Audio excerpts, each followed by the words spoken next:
give me the opposite sequence, then make sure that you have the right orientation, okay? 5' to 3' end, like that, okay? So you here the G, the T, the A, the G, and all of that. Do one by one, but make sure you have the right orientation. Number 4. What is the basis for the difference in how the leading and lagging strands of DNA are synthesized? The main difference is that DNA polymerase can only join nucleotides at the 3' end of the joining strand. So that will create problems, and that will have the leading strand just keep going, whereas the lagging strand will create these fragments, all the cyclic fragments. So that will be the issue. Okay. Number 5. Nitrogenous bases in the DNA double helix are held together by hydrogen bonds that need to be broken down during the DNA replication. So these strands, these antiparallel strands, are held together by these hydrogen bonds between the nitrogenous bases, and they need to be separated once you're going to do the DNA replication. Number 6. Synthesis of DNA during the replication process always proceeds in which direction? That is the 5' to 3' end direction. It can only add a new nucleotide at a 3' end of that growing nucleotide, or that growing strand. So 5' to 3' direction. It can only go that way. That is the DNA polymerases, how they function, 5' to 3' end. DNA polymerase 3, the main one for the replication. DNA polymerase 2 can actually go backwards, but that is mainly for corrections. DNA polymerase 3, forward 5' to 3'. Number 7, the Hershey-Chase experiments demonstrated that DNA is the genetic material by using P32 label that is contained by radioactive phosphorus DNA, and that's how they were able to determine that the DNA was the genetic component, the genetic material that it gets passed on from generation to generation. Hershey-Chase experiment. Number 8, which of the following enzymes is not involved in DNA replication? Primase is RNA primer, helicase is unwinding DNA, topoisomerase is, that is basically breaking, creating a heme, so it will release the tension created by the helicase, and RNA polymerase is not. RNA polymerase, that is the one that is involved in transcription. Okay, so that will be for the next model. 2 important enzymes for DNA replication include DNA polymerase and helicase. RNA polymerase here is not, here hexokinase is not, and sucrase here is not. Make sure you know the enzyme involved for DNA replication. Number 10, when a new DNA molecule is copied from an existing one, the process is always semi-conservative. Conservative, that would be another model, and the dispersive model, that's another model. Semi-liberal and anarchist, those are not models. Okay, any questions for the RAT 8?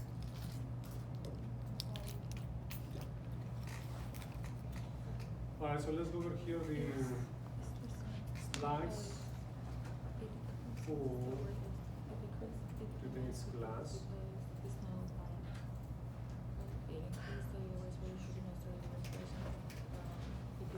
All right, so for this session, we'll start by the main points and just remind you, make sure you know this, all right? We'll cover a lot. This is a long session. Well, I would like to start whenever you guys need to know the main key points, okay? So, how does the cell fit all of the DNA, and we know what it is on the IRAC and also on the RAT8 and also in previous classes, how it goes through the whole process of packaging all this DNA together with the keystone proteins, that would like the chromatin. Chromatid, sister chromatids, those are like the identical sister chromatids after DNA replication. Chromatin with N at the end, that's basically the complex of DNA and this protein called histones. This is basically how this series of packaging occurs with the histones embedding the DNA, creating these nucleosomes and all these fibers, all to be entirely condensed and creating this chromosome. Okay. You have here the chromatin, DNA and protein, complex of DNA and protein. You have the sister chromatids, identical, replicated, right here for the chromosome, right here condensed, and centromere, the waist of the chromosome, more than like more closely aligned and attached. Okay, so key differences. In the bacterial chromosome, that is a double-stranded, that's DNA, double-stranded, but in bacterial chromosome, it is circular DNA. It is associated with small amount of protein. The eukaryotic chromosomes, they are not circular, they are double-stranded, yes, but they are not circular. They are linear DNA molecules. And these ones are associated with a large amount of protein, histones. That's what they call recalling and so forth in order to create the chromosomes. Okay, so eukaryotic chromosomes. Bacteria, linear, just double-stranded, but linear, and small amount of protein. Eukaryotic cells with linear DNA, double-stranded, yes, but large amount of protein, histone proteins. In bacteria, you don't have a nucleus, but the DNA is supercoiled and found in this region that is called the nucleus region. Bacteria, nucleus, eukaryotic cells, nucleus. So it has a different compartment. Inside, you have the DNA, the chromatin. So chromatin, that's a complex of DNA and protein. That's what it's found inside the nucleus of eukaryotic cells. And these chromosomes, they fit into the nucleus through this elaborate multi-level system of packing, the ones that we mentioned, the histones, the nucleosomes, and so on.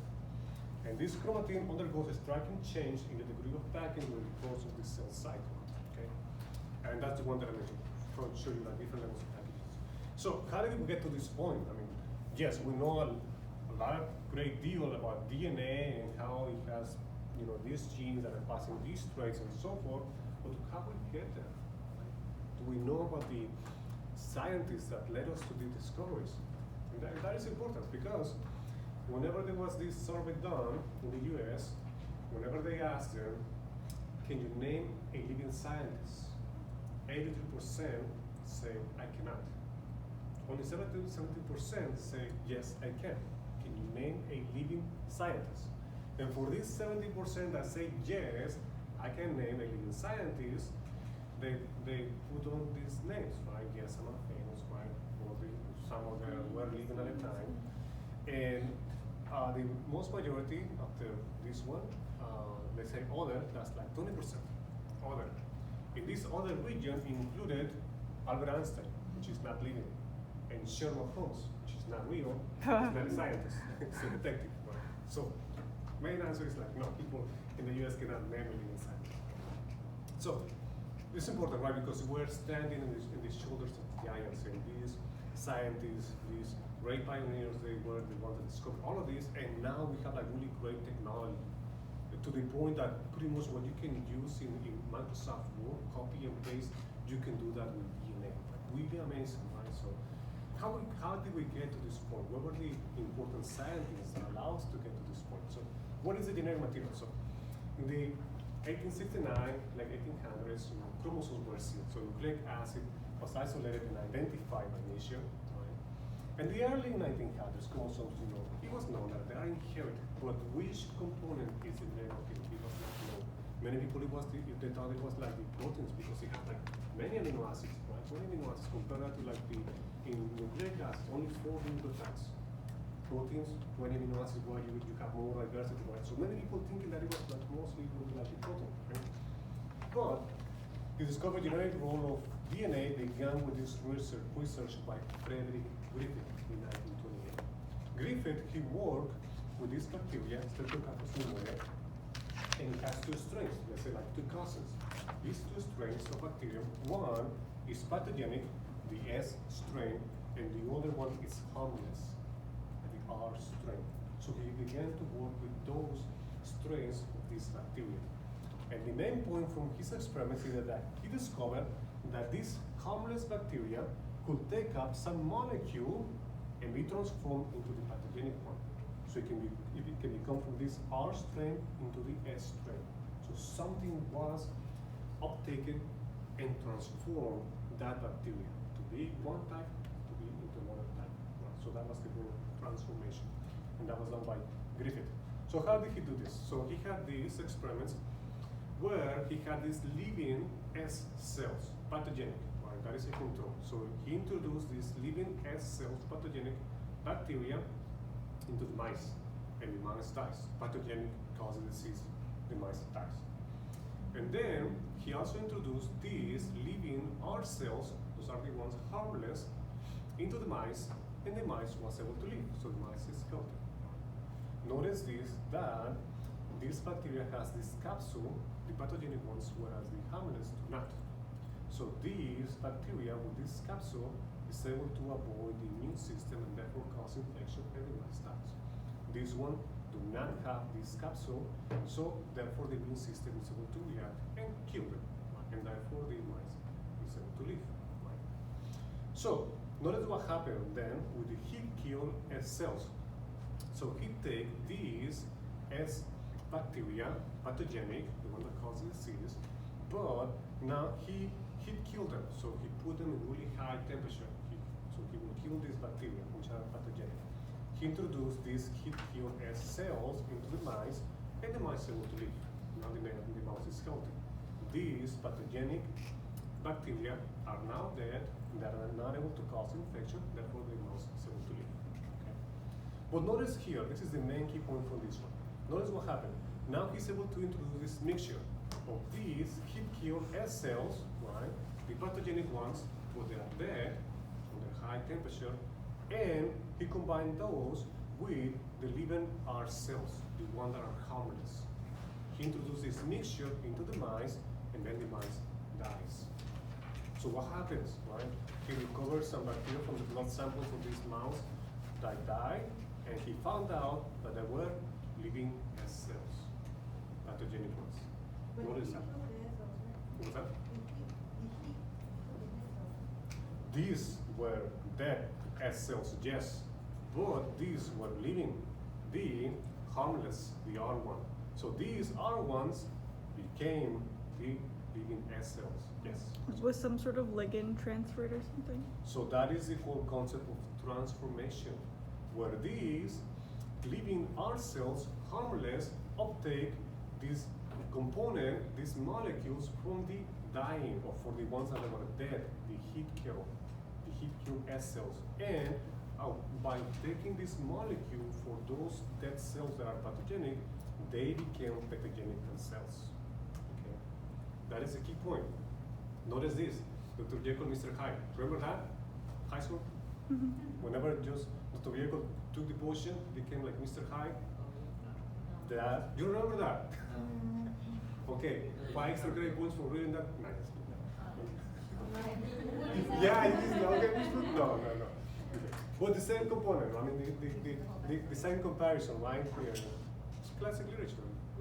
Really good. So, Dr. Jekyll doing this potion, and then becomes Mr. Hyde. Right? Have you seen the movie? What is called this movie? The League of the Special Men, something like that. This is a really good movie too. The League of the Special Men. Extraordinary Gentlemen. What was that? The League of Extraordinary Gentlemen. Yes, Ah. yes, that one. That one is right there. She knows the movies, yes. What happened right there? No, I just cut the joke. Uh, I just cut the joke. oh, I have a question. yeah. Does the RNS stand for rectus and sinister? Yeah. I don't know, I have to double check. Okay. Because I know in chemistry it does. Yeah. So I'm wondering if like the sinister S, it's pathogenic, and R, it's harmless, rectus. Could be. Let me double check for that. Yeah. Okay. Chemistry. Let me double check. Okay. Yeah. But yes, the S is basically the one that is pathogenic, the R the one that is harmless. So key point, okay? So notice how these harmless bacteria now becomes pathogenic, right? So something happened there, uptake of this molecule, by which is transformed. That's the whole concept of transformation. Uptake of this molecule, and now it's able to become something that it was not before, okay? How do you know that this is not just these harmless bacteria grabbing this capsule and just like putting it on themselves? And that's how they basically become these pathogenic ones, right? What they find out is that once you culture these bacteria, they culture them, they keep making this capsule for themselves. If they were just grabbing this, whatever it was there left from the dying bacteria, then in the next culture, they will not be able to produce that on their own. So that is a key component. Transformation, uptake of this molecule, that now it is in their own DNA that they're able to make this capsule in the next generation, and so forth. That's their culture. So that is one of the main things right there. Okay. Next, you have here the Hershey and Chase experiment. So this was more evidence that DNA was the genetic material. For Griffith experiment, it was like a molecule, but which molecule was it, right? Here, it is more evidence that DNA was the genetic material. And this came from doing these studies using these viruses, these bacteriophages. These bacteriophages infect bacteria. This was published in 1952. And they were using this for this molecular genetic research, so that we have here a bacteriophage that is infecting this bacteria, this virus attaching to this bacteria, and introducing its DNA. So this was done by Alfred Hershey and Martha Chase. So what element is present in nucleic acids, what is not present in amino acid, that allows for this specific labeling of nucleic acid with a radioactive isotope of this element. So what is present in DNA that is not present in amino acid? Phosphorus, yes, right there. And phosphorus, right there. That is present on DNA, but not in amino acid, not in proteins. So what part of a certain amino acid allows for the labeling of proteins with radioactive sulfur? Where would you find the sulfur in the amino acids? Side chain? The side chains, the R group, right? So what they do is they have these bacteriophages where they have labeled the sulfur labeled protein. That's what you see here. The whole frame is in red, right? Capsule, that's red. They label these viruses, the protein itself, so they will label this capsule right here. In another experiment, they label the DNA, the phosphorus, here in green. Okay, only the DNA in green. So they allow for these viruses to infect bacteria, and then just to blend this part, just put in the blending machine, and then they're able to see what happens. They saw that whenever they label the protein deattached. Okay, once you have the blending, the protein, the capsule will detach from the bacteria. With the DNA went inside the bacteria. The DNA of the virus went inside of the bacteria. So really amazing experiment that shows you that it is DNA and not proteins, the genetic material. It went inside of this bacteria. Okay. Right, so it was known that this DNA is a polymer of nucleotides consisting of this nitrogenous base, sugar, and phosphate group. I will show you a picture of that one. And in 1915, Edwin Shargaf reported that DNA composition varies from one species to the next. So it is this DNA that it changes from one species to the next. This evidence of diversity made DNA a more credible candidate for genetic material. So now you were like putting together all these different experiments, the Griffith experiments, the Hershey-Chase experiments, and now here with the Shargaf rule, and it was like, yes, it is DNA. DNA, the genetic material. Here you have this sugar phosphate backbone, and the phosphorus here. And here you have the 5' and 3' end. So this is where you have the DNA nucleotide, where you have the phosphate, the sugar group, and the nitrogenous base right there. DNA nucleotide. Once you have this nucleic acid, the polymer, the next nucleotide will be added here with 3' end right there. That's what you have. The DNA polymerase can only add the next nucleotide right here. So that's why it can only go from the 5' to the 3' end. Okay. So these findings became known as the Shargaf's rules, the base composition of DNA that varies from one species to the next. And in any species, the number of A's and T's will be equal, and the numbers of G's and C's will be equal. Hence, by knowing the percentage of one, you can know the percentage of the other. We have seen this in the previous models. You know the percentage of one, you know the percentage of this one as well, and then from that, you can determine the remaining percentage of this other two. So, this based on these rules was not understood until the discovery of double helix, right? Why were this the case, right? And then they knew this, but then they didn't know how, and by knowing the structure of the double helix, then that was the oh yes, this is why. So James Watson and Francis Crick were the ones that determined the structure of DNA. They were helped by Maurice Wilkins and Rosalind Franklin by their technique called X-ray crystallography. That's what they used, and that's what helps them to determine the structure of this DNA. Franklin produced this picture of DNA, and that's what they graphed right there. And from this, they were able to determine how DNA was actually a double helix anti-parallel based on that with this DNA, this picture. So frankly, it's extracrystallography. That's what enables them to deduce that DNA was helical, and these X images also enable them to see this spacing of these nitrogenous bases, how they're able to fit this width among these DNA strands. So that's what they're able to like to tell them that it was a double helix. That's what you see here. This 5' end going in this direction, and then this other strand will be anti-parallel, 5' to 3'. Question? Wasn't there an article about her saying that she didn't get the credit until like later on? That somebody took the credit from her? It was really controversial, yes. Oh, yeah. I mean, I don't know. I mean, maybe like she didn't get the credit that was due, not at the right time. And the same, you know, I don't know. I don't want to mention too much about it, but yes, like even whenever one of these scientists was here in MD Anderson, you could still hear how he described everything, that it was not really favorable towards like minorities or women. So yes, it was difficult. Let's Yeah. put it that way. It was difficult. Yes. And then here you have yes, going from one direction and then going in the opposite direction. Okay. And then here you can see how these hydrogen bonds are the ones that they hold together these nitrogenous bases right here. Okay. And based on that, you can see how the T's and the A's, you know, they are equal, they are bonding with each other, and here the same thing between T's and C's. That's how they were able to determine that, the width. Okay. So this is how they helped in this picture to show them, okay, what is the width? Because whenever they put these like purines and purines together, it was too wide. It didn't fit that much to that picture.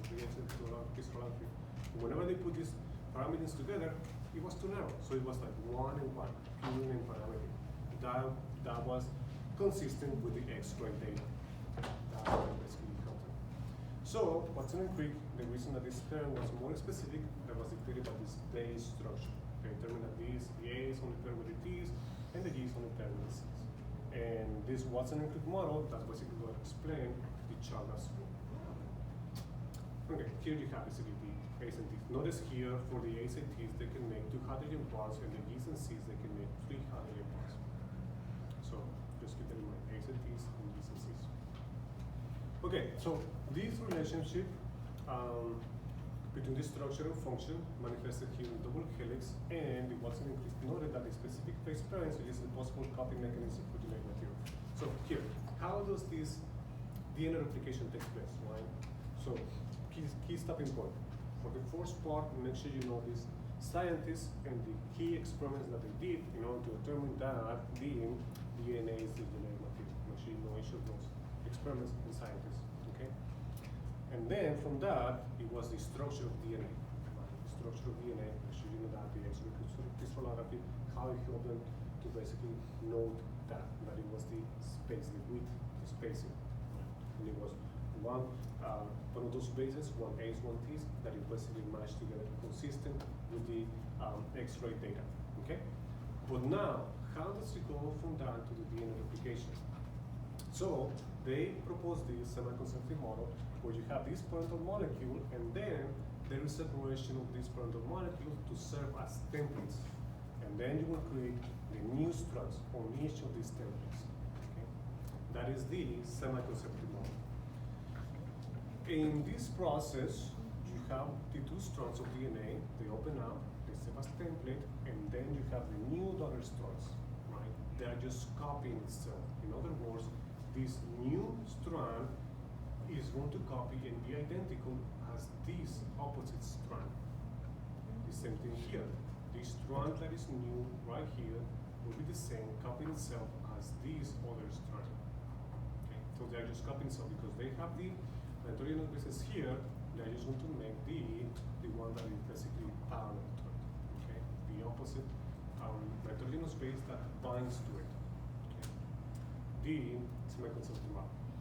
So it was their model, Watson and Crick, this semi-concentric model, and this basically is different from these other ones. The conserved model, what it says that this conserved model, the DNA strand will open up, will set up as template, and then it will close again. Okay? And it will open up again, save as template, make new DNA, and then close again. So in other words, it's always there, the parent molecule as a template structure. And the other one was the dispersive model. And that one basically means that everything is mixed, all and new together, all and new. So how is this DNA copied faithfully from one generation to the DNA replication? So here you have the conservative model, where you have here the parent cell opens up as a template, creating new strands. Okay? Then here open up as a template again and create new strands. Okay? Here on this one, you can see the fallacy on this as it would not able to serve always as this template and keep open up and close. Right? You will see why in a minute from this experiment that I did. In this one, this is the semi-conservative model. You can see here that this one is open up and it makes new strands. Okay, they will close. Okay, it's not that the old parental strands they will close again, but now they will form one new, one old, one strand that is the template, and then the new strand that we just made. And the same thing, it keeps going on and on. Okay, making old and new together. The dispersive model is everything mixed in there, old and new, everything mixed in there, old and new for each one of them. Dispersive model. Okay, so how is this was demonstrated that it was a semi-conservative model? So this was done by Matthew Meselson and Franklin Stahl. Okay? The experiment that they did in 1929 basically supported this semi-conservative model. What they did is they labeled these nucleotides of the old strand with heavy isotope of nitrogen. So they're able to determine, right, in which cycle of replication we are. In the first one, they use heavy isotope of nitrogen. Then they use the following subsequent rounds of replication. They label the nucleotides with a lighter isotope of nitrogen. Okay? So in the first round of replication, produce a band of hybrid DNA, and that eliminated conservative model. So in the first one, they have a hybrid DNA because of the heavy and the lighter isotope. And then the second round of replication produced both light and hybrid of DNA, and that eliminated the dispersive model, and that supported as well the semi-conservative model. That's basically what you're seeing right here. So you have here the bacterial culture in medium with heavy isotope of nitrogen, N15, right there, and then they're transferred to a medium with the nitrogen that is lighter isotope, N14, and then you will centrifuge these samples. DNA sample centrifuged after the first round of replication, and then DNA sample centrifuged after second round of replication. So notice what happens here. In this case, the semi-conservative model, it is hybrid, right? That's what you see here. Mix, heavy and light, right there. Heavy and light, right there. In this one, the conservative model, you don't see that. If it were to be the case that is conservative model, then you should see the heavy ones together, because they open and close together. They should be heavy isotope. Then you should see a heavy band right there, and then the lighter one right there. Okay? That's not what you see right there. So the first round of replication eliminated the conservative model. And these two, semi-conservative model and dispersive model, basically produce the same thing, like hybrid band right there. So this is consistent with that. How do you know that it is the semi-conservative or dispersive model? In this one. Then you go to the second round replication, and that's what you see. This hybrid one and then this lighter one, and that's what you see here. If it were not to be the case, if it were to be dispersive model, then you should see here just like this mixture of old and new together, right? So second round replication disproved the dispersive model, and therefore, by doing these experiments, the first and second round replication provided the information that yes, it is the semi-conservative model. Okay? Right. Key points right here. This is like, I see some students like, oh no, what is going on? Okay. Key point from this one, okay? Make sure you know from this. There will be a question in the exam about this, right? I will not ask you to do it or anything, but there will be a question in the exam. What was the main point from this experiment made by Meselson and Stahl that supported the semi-conservative model? It will be along those lines, okay? From that, you will have to tell me that what they did, the experiment that they did, it is that they use this labeling of nitrogen, either heavy and lighter, And this heavy isotope or this lighter isotope, using those, then from that they were able to determine that in the first round duplication eliminated the conservative model. It was consistent with the semi-conservative model. And in the second round replication, eliminated the dispersive model. Okay. So at the end, key point, the experiment done by Mendelssohn and Stahl demonstrated that through these experiments of labeling this nitrogen, heavy and lighter, demonstrated that it is the semi-conservative model, how DNA replicates. Okay. Key point. By using this experiment, Mendelssohn and Stahl, they demonstrated that the semi-conservative model, it is how DNA replicates. Okay? Simple as that. And they use this labeling of nitrogen, heavy isotope, lighter isotope to demonstrate that. Okay? Make sure you know that. There will be at least one or two questions on the exam about this. Any question about that? Yes. So these are radioactive, right? Mm-hmm. So they're using radioactive isotopes to like light it up, right? To see label it, yes, to label it and Okay. then light it up so you can see Okay. where is this particular labeling atom that we just labeled with this radioactivity. Okay. Yes, back then they work with radioactive labels, right? Phosphorus, this nitrogen, this sulfur, right? That's how they used to work on this. So yes, working with this radiation was like really, I don't know, hazardous, dangerous to say the least. Now we have like different techniques, right? You can use antibodies, you can use like different like labeling that it will not include this. Okay. All right, so this copying of DNA is remarkable in its speed in accuracy. And more than a dozen enzymes and other proteins participate in this replication. So whenever you hear this about this particular enzyme or protein, just know some of these will be like complex of proteins. So it's different, many proteins, right? But what's really known about this replication machine, how they work in bacteria, but it's really consistent as well in eukaryotic cells. Also, this process is similar between these prokaryotes and eukaryotic cells. Hence, you can use some of them, for example, some antibiotics that they can target the replication, for example, of transcription or making proteins in bacteria and not target the enzymes that you have in your eukaryotic cells. Some antibiotics, they do this, right? So there is just similarity, but as well there are some key differences that allows you to target this for fungi, for bacteria, and so on. Even among eukaryotic cells, right? Animal cells and fungi or proteins, you can do that, right? And eukaryotic cells and prokaryotic cells. So just keep that in mind. Right, for the replication, you have this original replication in bacteria, E. coli. So it begins with this original replication, double-stranded, and then from this original replication, you will open up, and then you will create new daughter strands. Right? Once it finished, right, it will close, and then you have two daughter DNA molecules. Notice right here, circular DNA. Really easy, you just copy itself, and that's it. Notice right here, 4 linear DNA chromosomes. Here, you will have this original replication, you have multiple ones in this linear DNA chromosome, and they begin to replicate, and then it will finish these other strands, okay? Here, it is not showing you something that at the end, you will see in how some at the end, you will have some RNA primers that you are not able to remove from them, right? And that's where telomeres come into place, okay? Just keep that in mind. Okay, so this original replication, that what you have there, it will create this replication fork or this replication bubble, this Y-shaped region, in order for the parental strands to serve as templates and then to begin to unwind and make these new daughter strands. Here you have some animation, so just click on that and see it. Here is basically just a picture of this. So you begin with a DNA strand, double helix, 5' to 3' end, 3' to 5' end. It begins here with the helicase. It begins to unwind the DNA, opens up, okay?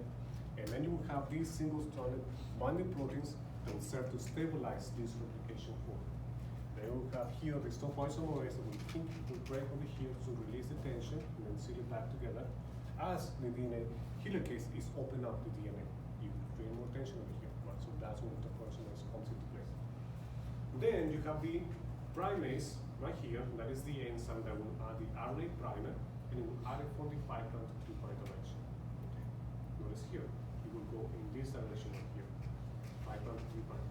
Here, notice that it's making the opposite one. Here, 5' to 3', now this will be 5' to 3', going in this direction. Remember, this new strand, it will be the same one as this.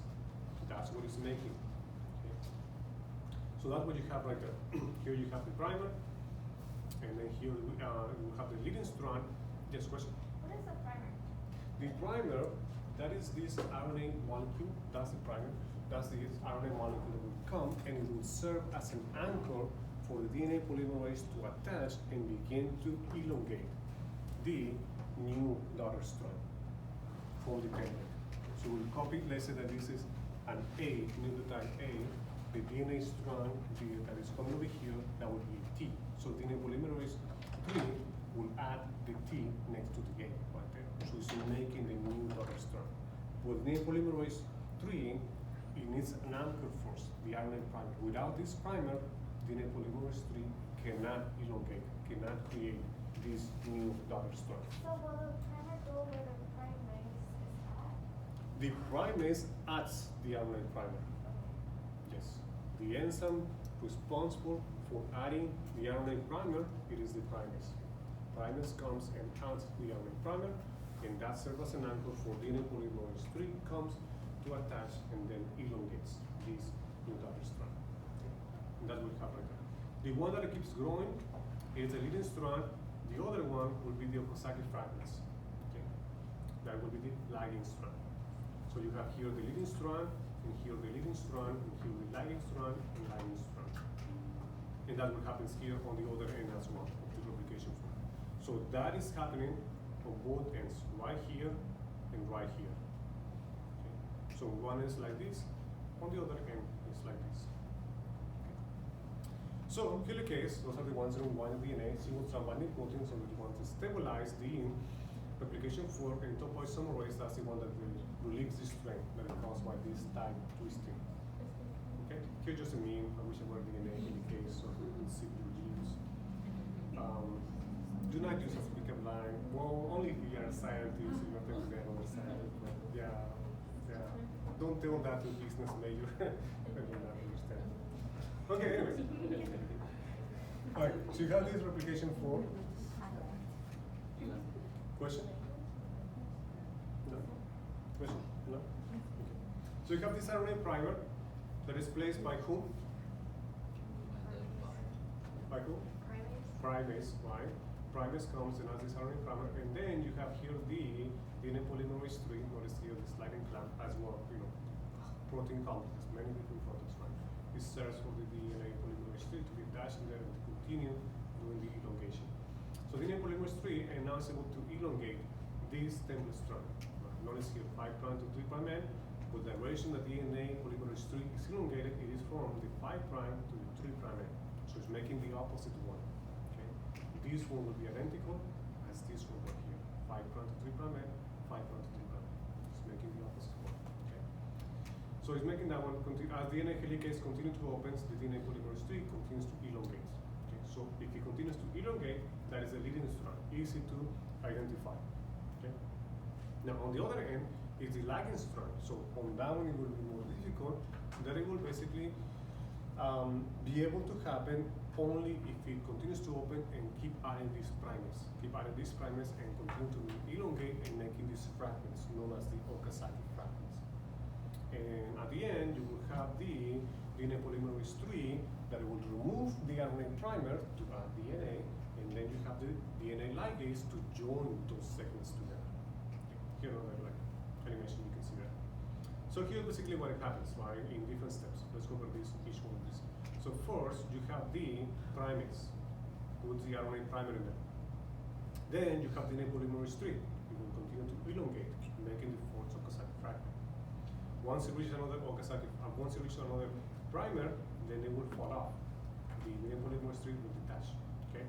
Here's helicase. It will continue to open up. As it continues to open up, then another primase will add the RNA primer. Then DNA polymerase 3 will continue to elongate another Okazaki fragment. Then it will fall out once it reaches here. So once it falls off, then this RNA primer will be replaced with DNA by DNA polymerase 1. So DNA polymerase 1 comes and removes this RNA primer and adds DNA. Okay. But still, it needs to be joined together. DNA ligase form them together. Here we create this bond between these two DNA fragments over here. Okay. And it will do that for those different RNA primers that are there. Okay. So here, in a nutshell, this replication form. Okay. Where helicase come first, unwinds DNA, comes here, this single strand binding protein stabilizes the replication fork. Topoisomerase here would relieve this stress strain over here created by this twisting. And then you have the primase that will add the RNA primer. You can see here, this right here, RNA primer right there. RNA primer by primase, and then the DNA polymerase 3 elongates. Leading strand, easy to identify. But here on the other end, first it was open like this, then like this, then like this. And every single time as more is open, then you will create these fragments from Okazaki fragments. So primase comes, adding the primer, DNA polymerase 3 will elongate those fragments, Okazaki fragments. DNA polymerase 1 will remove the RNA primer, and then DNA ligase will join them together. Okay. Make sure you know these key players. You will have them in your homework, you will have them in the exam asking you, what does each of these enzymes do? And even I might have a picture on the exam like this with blanks, and then you have to tell me, this is DNA polymerase 3, this is the ligand strand, this is DNA polymerase 1, this is DNA ligase. Okay? So we have a picture like this where you have to identify them. Alright? So 1, know their key players and their function. 2, in a diagram, identify them. Okay? Question?